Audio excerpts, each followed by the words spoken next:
So the Pride Trust had basically 3, 4, 5 sources of income. The first one would have been the sale of the concessions. So we would sell the right to run the bars. That actually went to Bass Taverns, the brewery company. Selling the magazine, the food on site as well. That went to a guy called Tony Ansell. And then there'd be things like the fun fair and stuff like that. So that's how we'd get, quite a big slice of cash in. Probably about maybe a quarter of their money would come from that. Then there was sponsorship, which of course was always controversial about who was sponsoring. But we managed in 1995 to achieve about £85,000, and it stayed more or less at that level actually. Our biggest sponsorships were quite frequently in kind. So United Airlines was one, but it was actually mainly an in-kind. In other words, they gave us free flights to fly the stars from the United States of America. And then there was the day collection. The day collection started off when I was the treasurer in 93 at about 30 grand or so, and slowly rose over that time until 1997, by which time I think it was about £237,000.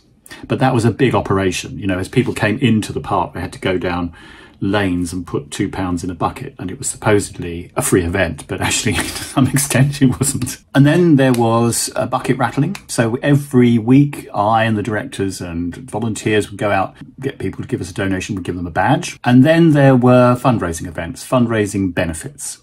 We'd take some or all of the door take if they were charging entry. And we also put on our own events. And the main one we would do every year was on Maundy Thursday every year. It was called Club Together, or Club Fusion as it became. And it was basically getting all the major clubs in London, all the major gay clubs in London, to provide one single night's worth of entertainment.